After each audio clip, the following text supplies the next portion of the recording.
Well, hello and welcome to Baby Steps, everyone. Bart Bartlett here with a lovely Peggy Simpson. Peggy, how is your Thursday going? Well, it's going and it's I'm glad it's gone where it has. No, it's been I'm great. How about yours? doing well. I know you had quite a busy morning with your job, and I know you're glad to have that behind you. Yeah, it was a busy afternoon, 4-hour meeting. Oh, it was the afternoon meeting. Yeah, Wow. 12 to 4. Maybe you'll sleep well tonight then. Probably. Absolutely. Well, I am super pumped about this topic you've got for us today about social awareness. We've talked about this and talked around this for weeks on end, but today we get the nuts and bolts of it. Well, we're going to get a few more nuts and bolts. We probably have another week to go Mhm. on this topic. But Cool. yes, today we're going to talk about social awareness. And so if they're viewing for the first time, we've been on this discussion for what, couple of weeks now? This is the second Yes. week, I think. Mhm. Maybe 2.5 weeks, I don't remember for sure. Talking about our emotional intelligence, our EQ, and the various aspects of EQ.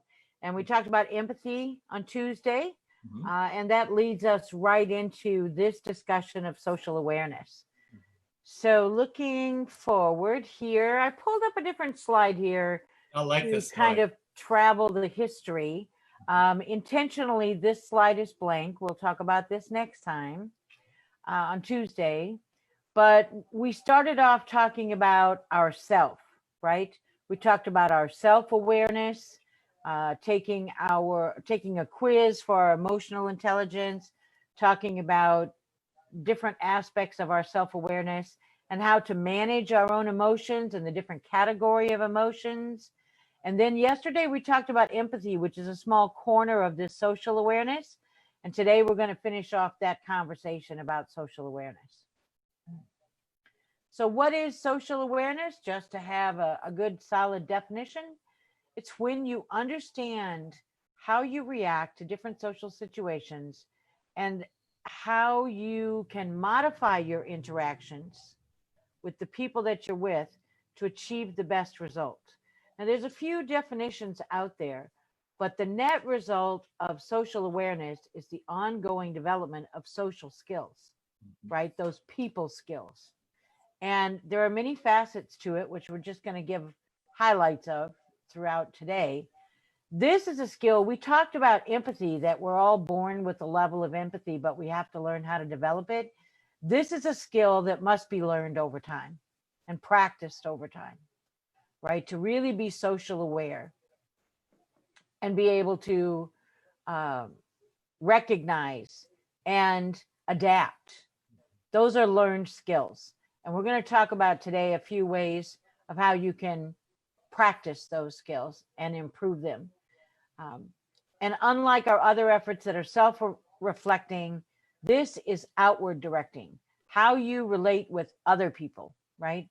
Getting into your relationships, your communications with others, both personally, in your work, socially, clubs, any parties, anything. So tuning into other emotions, obviously Oz is a typo, is how you interact with them. It'll help you get a more accurate view of your surroundings, right? Which affects everything that you do. So let's talk about some social awareness strategies. What does it really mean to be socially aware? Knowing people's name, greeting people by name, and or introducing yourself when you come into a room. If there are people that you don't know, taking the initiative to introduce yourself. Remembering something timely. If you and I met a month ago, right? This is something I always used to do when I was in the office and I would meet people for the first time and have a conversation. I would then ask them some questions and they might say, yeah, next month is my wife's birthday, or 2 months I'm going on a trip. And I would make a note of that somewhere so the next time I met them, I could ask them about it. That's a way to be socially aware and to let people know that you were engaged with them at the time, right? You didn't just, they just weren't spouting something off, that you actually cared about them, related to what they were saying, and remembered it. Watching the body language, we're going to say some more about that here in a few minutes. Catching the mood of the room, and I'm going to talk about that a little bit more too, because being able to sense the mood in the room, the tension in the room, the happiness in the room, whatever the mood may be, and you could have more than one in a room depending on how many people are there, is really critical to being able to adapt successfully. And I would say extremely important to be able to adapt at work if you attend a lot of meetings or are on teams working with other people. Developing a back pocket question. We're going to talk a little bit more about that. And this was interesting, and I'm guilty of taking notes at meetings, right? But I also have learned to watch, listen, and observe. So if you're, the point here is, if you're at a work meeting and you're around a conference table or on a Zoom call, doesn't matter, and people are talking and you're always heads down, writing notes, you miss half of the things that are going on. Especially on Zoom calls, you know, if people are sharing their video, you miss, are they really paying attention? I can tell you I was on the 4-hour, right? I said I was on the 4-hour call today, and I was observing the videos of people that I was watching. Many people were very engaged. Other people, not so much. You know, you could see their head was turned over this way. You could see sometimes their head was down, so they were either texting, or you could see sometimes their shoulders were moving, so you knew they were typing. You maybe couldn't see it, but you could tell from looking at them that they were not fully engaged in what we were doing. Now, it was a super long meeting, but nonetheless, when we sign up for those things, we need to do whatever we need to do to stay engaged with that. So if you're taking notes, make sure that you're not heads down all the time. Be observant in the room. And I'm going to say a little bit more about this too. And that goes right into the next point of being live in the moment. Yeah. It's not acceptable to be sitting here and I'm talking, or if I'm in a crowd and I'm listening and I'm doing something on the phone. We can say all day long that we can multitask, but I guarantee you, you cannot. You and I are familiar with somebody who says you can't be a jockey and win a horse race riding 2 horses at the same time. And that is absolutely true of anything we do. You cannot multitask. You may think in a given moment you can, but it ain't going to happen. Neither thing is going to be 100%. You may be able to do multiple things, but you're not giving any of them 100% of your effort. That's the key. That's the key. Tour the area. If you're in a new area, if you're at someone's home, if you're in a new building, a new office building, if you're visiting a different place, if you're in a whatever environment you're in, maybe you're at a party, observe the environment that you're in. Look around you. What's the decor? Especially if you're at people's homes, right? At a party.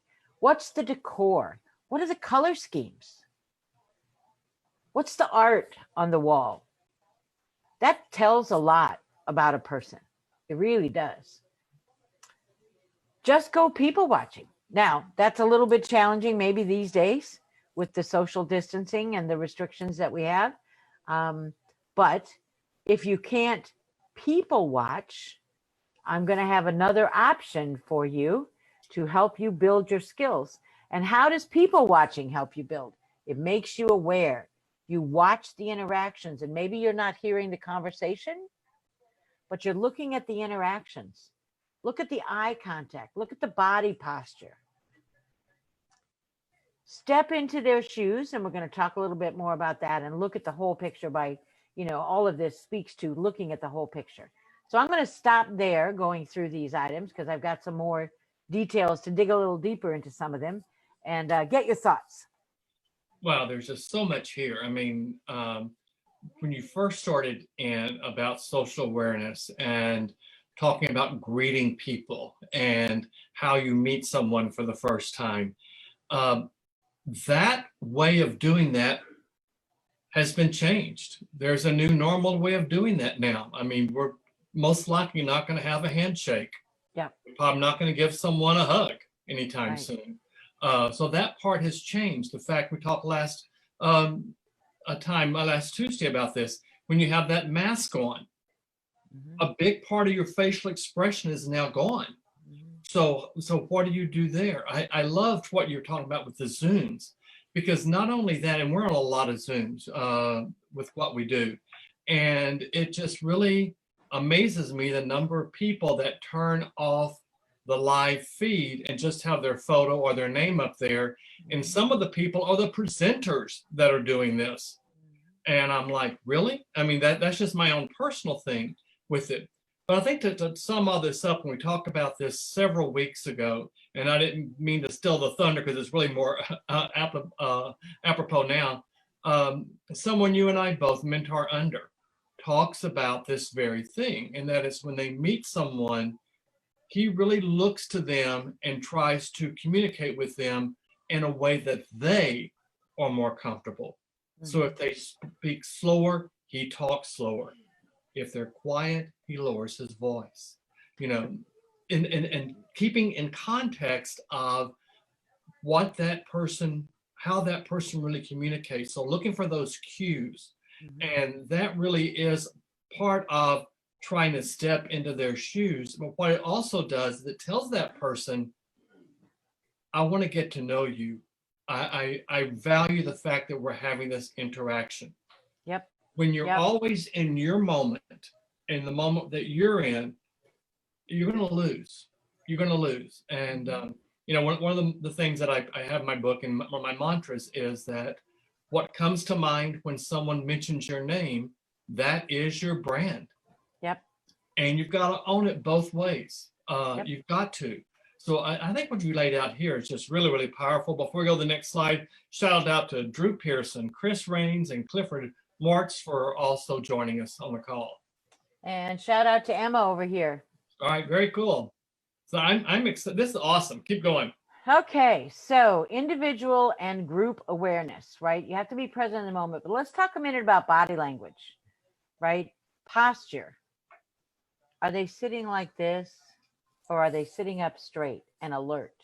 Or if they're standing, are they standing and are their hands free, relaxed, or are they back and forth on their feet, wringing their hands? Those are all gestures to put together with facial expressions.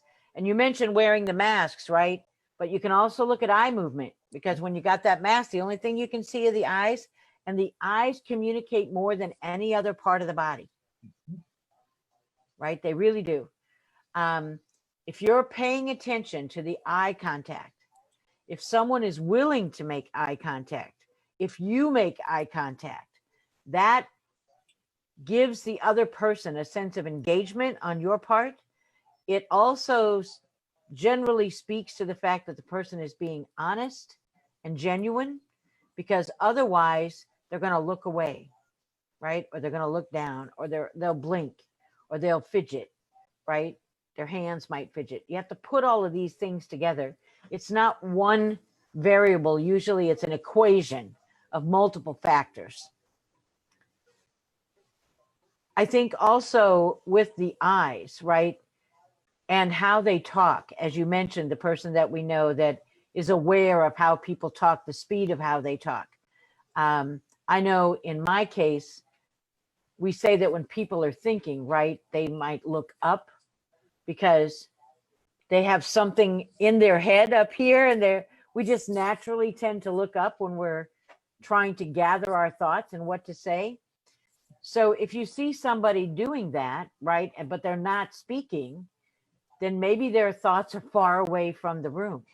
So all of these things, I mean, you could spend months reading material about just body language. and learning lots more about it. But at least be aware of not only how to read other people's body language, but be aware of what you're saying with your body language. Yeah. Now we're all familiar probably with sitting in a room with your arms crossed, right? You're blocking off, you're not open to the conversation. Generally, that's what that implies. Now, unless you see a lot of people are sitting around and they're sitting in uncomfortable chairs and they're doing this to somehow balance themselves, that's not the norm. Usually it does tell a lot. If we're crossing our arms, it says we're really not open to what it is we're hearing, or we're not interested. Personal space. I did an experiment when I was in college. It was for a class I was taking, and it was a personal space experiment. And I was trying to evaluate young people. I was young at the time. And what kind of personal space limitations or concerns did they have? So I did an experiment in the student union. And I would do things like walk up to a table where 2 or 3 were sitting and just sit down, people I didn't know. And I'd either start a conversation or I would observe their initial reaction. Or this was even worse. There would be sofas, right, in the lounge area. Somebody would be sitting on the sofa. I'd go sit down on the sofa next to them, and I didn't have a clue who they were. Now, that's not natural, right? Most of us would look for that empty spot. That's the natural thing we do. And here's why, because we all have a range of personal space of what we're comfortable with.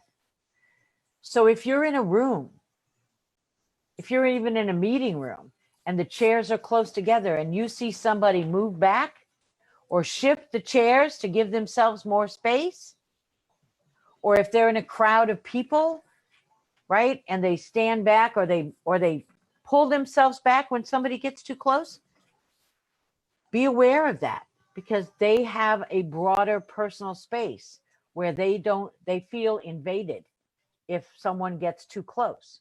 You talked about we can't hug people, right? Not everybody's a hugger.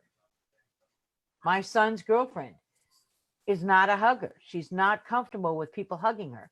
And that was a challenge for me at first because I'm a hugger. And sometimes I will say to her, I'm sorry, I hope you'll accept the hug this time because it's just my way of expressing.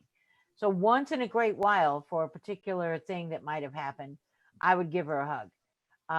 But it's usually when she has suffered something, right, that wasn't pleasant for her.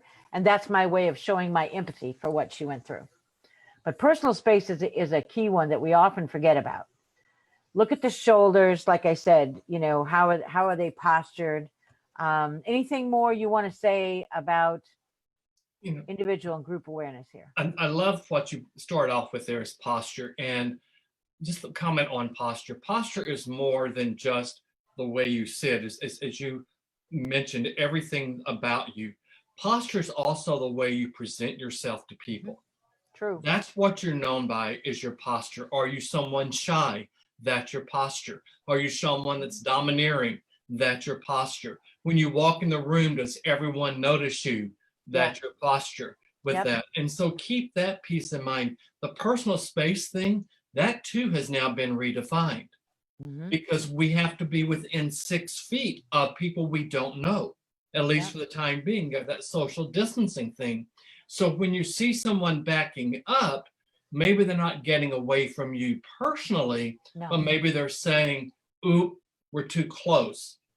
And it's for both of us to look at. Now, especially. Yep. This is amazing stuff. Really, really good stuff here. Yeah. And I'm glad you brought that up about the posture and the way you carry yourself in a room. This goes back long ago. Maybe you will remember hearing girls talk about it. But when I grew up back in the Stone Age, right, we had to take etiquette class. I actually had to take class, walk with a book on my head and not drop the book, right? Be able to stand up and sit down in a chair and not drop the book, because that's how we learn to carry ourselves. Learn how to sit in a chair. Learn how, You know, a lot of people, it's just amazing when you start breaking down some of this. When you see somebody come into a room, you know, there are those people that, like you say, they just capture the room. Mhm.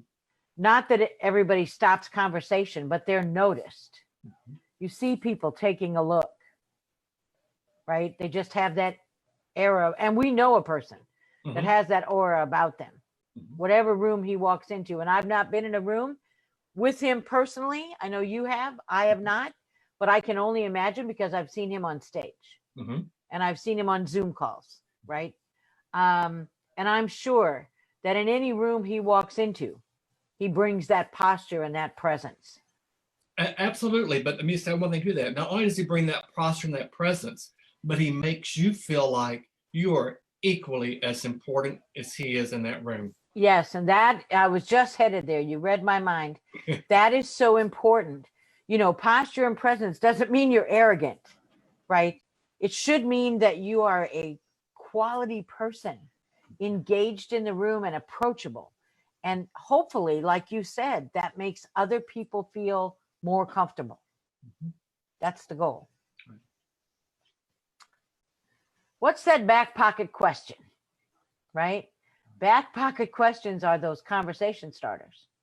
If you're going to a meeting or an event where there's a lot of people you don't know, plan ahead of time and don't default to the weather. Avoid political questions, right? Get the other person talking about themselves. Have a set of questions planned out, even if you write them on a little card, right? Embed them in your mind. They are there to manage communications when you have those dead spaces that are so uncomfortable. We are all naturally inclined to want to fill every dead space. 5 seconds feels like 5 minutes in a conversation. But if you ask questions that are more than a yes no answer, and you get the person talking about themselves in some form or fashion, or talking about their environment. Maybe you're going to someone's house for the first time. You know, notice something about their house or ask them something about their house. Do a little homework ahead of time. Find out where it is. You know, what is it near? Maybe it's near some major stadium or museum or whatever town, you know, New York, Broadway, I don't know. But definitely have these questions available because I know you're great. You are great at this. You are. You're much more socially, um, I'll say socially aware because you're much more communicative.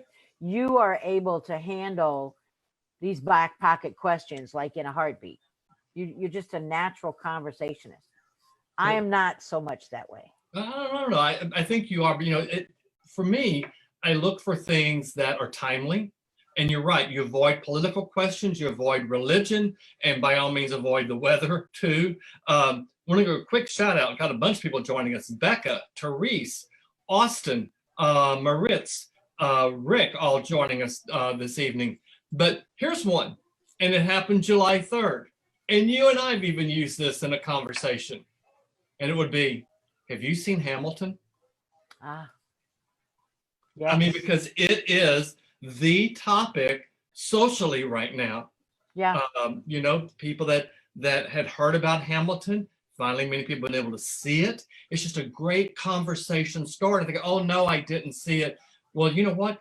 You have Disney Plus. You need to see it because what they've done is absolutely Oh, amazing. You'll learn so much about our history just watching it. yes. Yes, you do. And I want to give a shout out to Emma. You're exactly right, Emma. She says I'm a hugger, but I try to be aware of those who are not. And yeah, that's I'm a hugger too, as you know, Emma. But it's important that we remember we're not huggers. That's Not awesome. Yeah, everyone that's a is a great hugger. point. Yeah. Yeah. But these back pocket questions, critically important. Make sure you have, you know, a list of them, even if you don't know the people you're talking to. But make them good, make them thought provoking, make them conversational so that you learn something about the other person. Don't make it a question to them where they say yes, no, and then you just start I, right? So yeah, back pocket question. I love that. I have to say I have not always done that, but this has raised my awareness. Watch EQ at the movies. So remember when I said one of the way to improve your skills is to go people watching? Well, right now we can't people watch, right? Or maybe you live in a climate and it's the winter time and you can't go outside and people watch. The movies are great ways to build your social awareness skills. Mhm. Watch the plot, watch the characters unfold. Look at their body movements, look at their relationships to each other, listen to their communication, look at their eye contact.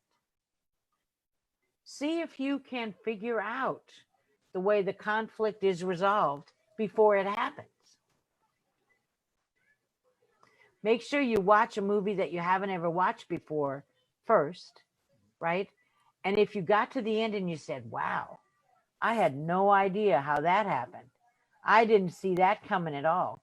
Maybe that's one you want to watch again, because I guarantee you, there were clues. There were some clues along the way. You may not get it 100%, but there were some clues along the way that would have helped you understand the character and the likely direction that they were headed. Right. Your Yeah, thoughts? I'm all over this one. I love this one. I just mentioned Hamilton, and there's two movies that I do this very specific thing with. And both movies, I probably, honestly, have seen at least 30 times, maybe as many as 50 times. One is The Help, and the other one is Titanic. Oh, yes. Two great movies. Because of the interactions. And because you've got different stratosphere classes of people interacting, and you see how that happens. And even in Titanic, when Jack is thought to be someone with new money, but he's really spending his time down in steerage, that's where he's living, how he adapts to that environment and interacts with it. It's just, both of them are just amazing, amazing movies. The Help, Skeeter taking on and trying to understand what it's like to live as the Help, and you raise someone else's kid why your kids are back at home and you're not giving them the attention they need. Both of them are just amazing movies to really look at from an emotional intelligence perspective. Yeah, there are a lot of movies that we could probably name, but this is something wouldn't necessarily come top of mind to look at the movies as a way as an educational opportunity to learn more about social awareness, but they really are good ways to do that. And Emma said one of her favorite places is to watch movies, and she said some people announce they are huggers and proceed without permission. She's right. True. Yes. So what does it mean to step in their shoes, right? And test for accuracy. You think to yourself, if I were them, and then find a way to verify what your thoughts are. So, if you're having a conversation with someone and you sense that so they might be just talking normal, but you sense that there's something else underneath what they're actually talking about that they haven't revealed yet, you can say something like, I get a sense, maybe I'm wrong, but I get a sense that there's something else going on here that we haven't maybe talked about. And if you don't want to talk about it, it's fine. But get them to validate, yes, well, you're right. There is something, I'm not ready to talk about it yet, or whatever they say. But that's a way to say, think to yourself, if I were them, and how to verify it with them, how to ask them, right? You can also shadow people, particularly at work, right? If you're a leader at work and you want to know how your team feels, what your team's day is like, go spend a day with them. Spend a day sitting at their desk. Give them a heads up. so you don't make them nervous. You know, take on their duties. You sit in their chair and let them shadow, let them direct, right? You sit in their job. If you really want to feel what it's like, you can, at work, those are things that you can do. And ask others to share their perception of you. And once again, this is a level of maturity and readiness that not everybody's there yet. But if you are, and I just had this conversation with somebody the other day, I suggested to them that they ask people, right, what their perception was. And I said, but remember, if you ask, you're accountable for what you hear. Right. Don't get mad if their perception is not your perception, then you're responsible to synchronize those. Right. Your Right. thoughts. Two things. One right there, you just nailed it on the nail on the head. Their perception is not your reality. But you've got to own what they think. The other thing I would do is before you go ask someone to share their perception of you, get out a piece of paper and 1 through 10, create a list of 10 things you think that person is going to say about you and compare those 10 things to the 10 things you hear. That's good. Yeah, that's good. That's really good. I like that. It's all just a matter of learning, right? Absolutely. You treat every opportunity as a way to improve your social awareness skills. Absolutely. And these are all just different tactics of what you may or may not be comfortable with. So a few final thoughts. Awareness is about improving social intelligence. If you can't see, hear, or feel the dynamics of a conversation, you can't manage them. And this is just a little sign here to leave somebody with some thoughts, kind of a summary of what we've talked about today. We all have basic needs. You want to have a positive view. Again, the social signals that we talked about. We didn't talk about touch so much, but there are those people. I probably am one of them, right? That I try to be careful in a work setting. You have to be careful between different genders, right? But I'm one of those that I might touch someone's shoulder, you know, or put my hand close to theirs if I'm trying to make a point or something. I am one of those, and I've had to learn to be very aware because this is very personal and you have to be very aware for that one. So hopefully this has helped raise everyone's conscious thought about being socially aware and improving their skills. And the whole reason for talking about this is so that we're prepared to talk about managing relationships. This is the ultimate. This is the ultimate. We're going to bring it all together. You know, we've done our self-awareness. Now we've talked about social awareness. And next time we're going to talk and bring it all together and talk about managing relationships. And what a powerful topic, because relationship is not just the person you live with. No, it's not. Relationship with the people you interact with. Yep. Even on a very rare basis. I think now because of social distancing and the way that we're interacting with technology, it's got a whole new meaning to it. It does. It does. It really does.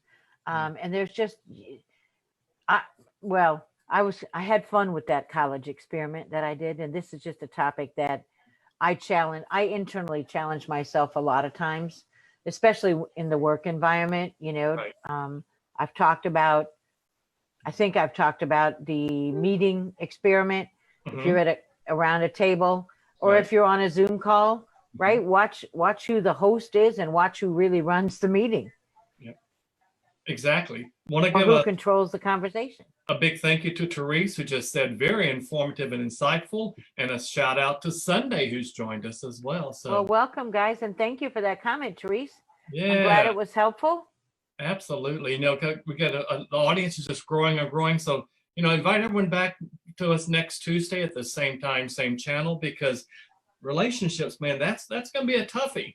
It And is. it's something I think that as solid as we think we are, we might realize there's still some work to be done.